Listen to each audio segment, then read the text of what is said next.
Mesdames et messieurs, frères et sœurs dans le Seigneur, que Dieu vous bénisse au nom de Jésus-Christ.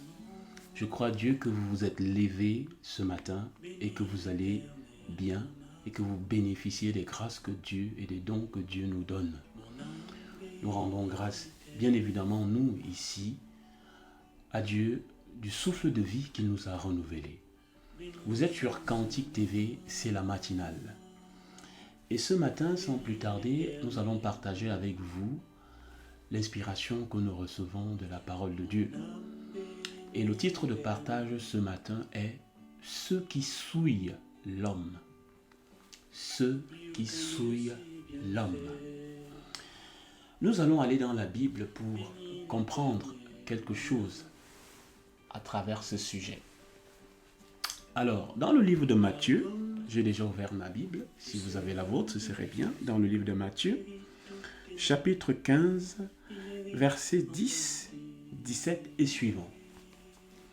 C'est Jésus qui enseigne la foule ici et qui enseigne également ses disciples.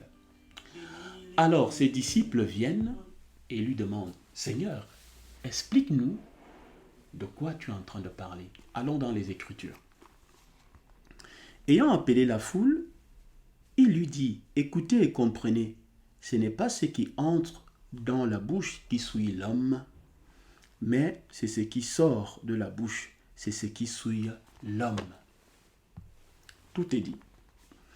Verset 17.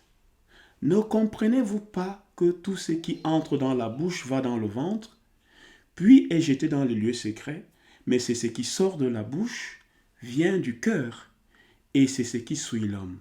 Car c'est du cœur que viennent les mauvaises pensées, les meurtres, les adultères, les débauches, les vols, les faux témoignages, les calomnies.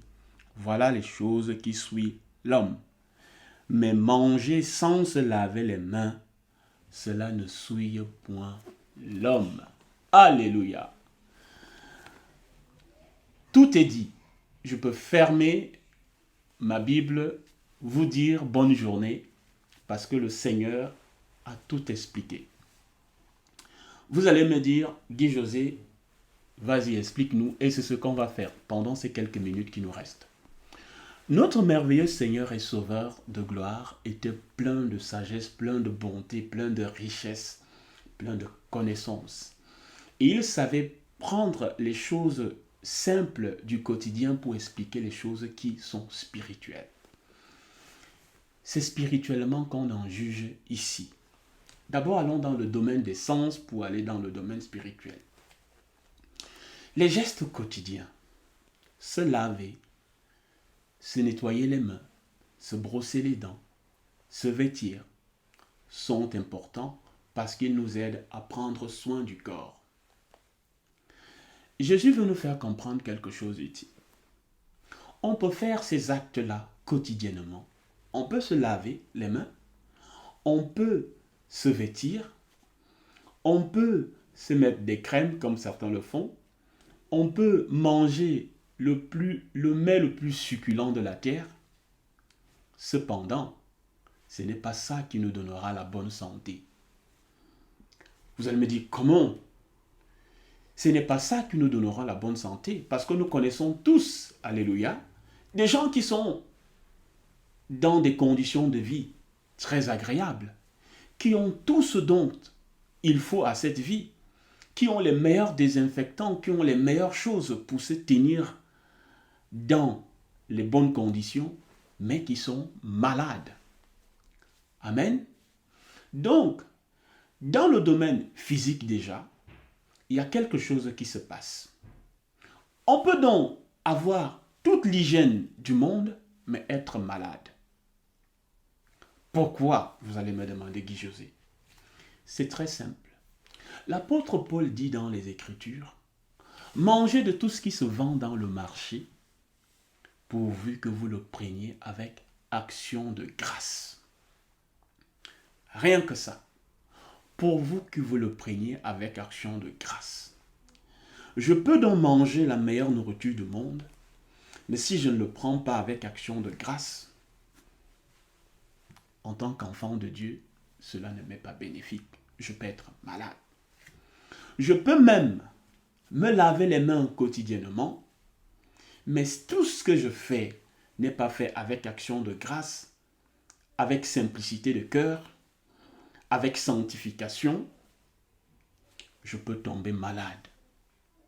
Mais par contre, si, n'ayant pas eu la possibilité de me laver les mains, et que je n'ai pas d'autre solution, on me donne un bout de pain, je vais prendre ce bout de pain, je vais rendre grâce à Dieu, pardon, je vais remercier l'Éternel, je vais manger ce bout de pain, malgré mes mains qui sont sales, je ne serai pas malade. Ça, c'est dans le domaine physique. Maintenant, allons dans le domaine spirituel. Souiller ici, c'est l'âme. Le corps peut être malade, mais l'âme est souillée. Et Jésus dit, ce n'est pas ce qui entre qui va souiller notre âme, mais c'est ce qui en sort qui va le souiller. Parce que c'est du cœur que viennent les actes qu'on commet, les paroles qu'on sort. Quand quelqu'un vole, il a déjà consommé le vol avant d'aller le faire. Quand quelqu'un ment, quand quelqu'un triche, quand quelqu'un calomnie, c'est dans son cœur qu'il conçoit la calomnie avant de le sortir de sa bouche. Un cas de figure très simple.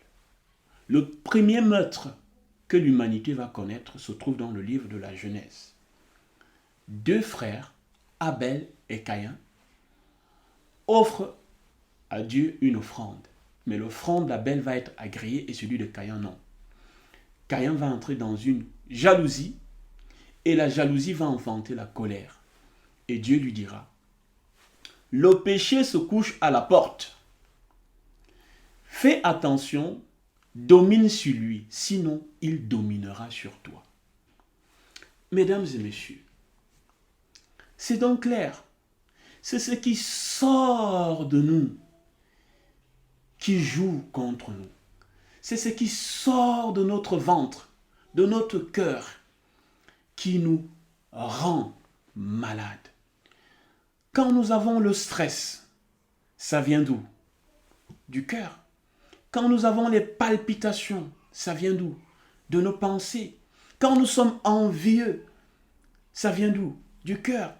On ne dort pas la nuit, on ne se couche pas, on n'a pas de sommeil, on est soucieux, on est envieux, on est jaloux, on envie ce qu'ont les autres ont, on veut avoir la place que les autres ont, on veut posséder les choses que les autres ont. Et cela nous rend malades. On a mal à l'estomac, on a les palpitations, on a l'AVC, on est malade. Bien qu'on mange, bien qu'on se lave les mains, on est toujours malade. Le corps tout entier est malade. Le monde est malade. Parce qu'on veut la nouvelle voiture qui est sortie. On veut la nouvelle maison qui a été construite. On veut les nouvelles choses que le monde nous produit en abondance. Ce ne sont pas nos mains qui nous rendent malades. Mais quoi donc? Mais c'est ce qui sort de nous qui nous rend malades. Alors, que devons-nous faire? Simplement une chose. Une simple chose, c'est remercier Dieu de ce que nous avons. As-tu une condition? Remercie Dieu pour cette condition. N'as pas une condition? Remercie Dieu pour cette condition. Et attends que Dieu te bénisse. Mais si tu te mets à envier, à désirer ce que les autres ont, ça te rendra malade, ça te rendra colérique, ça te rendra anxieux. Si tu te mets à te préoccuper de ce que les gens disent sur toi, de ce que les gens pensent de toi, ça te rendra malade, ça te rendra triste. Mais si tu ne te préoccupes de ce que Dieu pense de toi, le reste n'a pas d'importance. Voilà ce que Jésus voulait dire ici. Se laver les mains est important, mais rendre grâce et vivre selon le cœur de Dieu est meilleur encore. Et cela nous donne la meilleure santé. La meilleure santé de notre âme et la meilleure santé pour notre corps. Je crois Dieu que vous avez été bénis. Nous nous donnons rendez-vous demain. Si tel est son désir, je remercie l'Éternel pour l'attention que vous nous avez portée et je crois que vous partagerez ces quelques passages bibliques que nous avons lus. Si vous n'êtes pas abonné, ne manquez pas de le faire. Cliquez sur la cloche, j'aime si vous avez aimé, partagez. Que Dieu vous bénisse au nom merveilleux de notre Seigneur et Sauveur Jésus-Christ. C'était la matinale de Cantique TV. Je vous dis au revoir et à demain. Bénis l'Éternel, mon âme.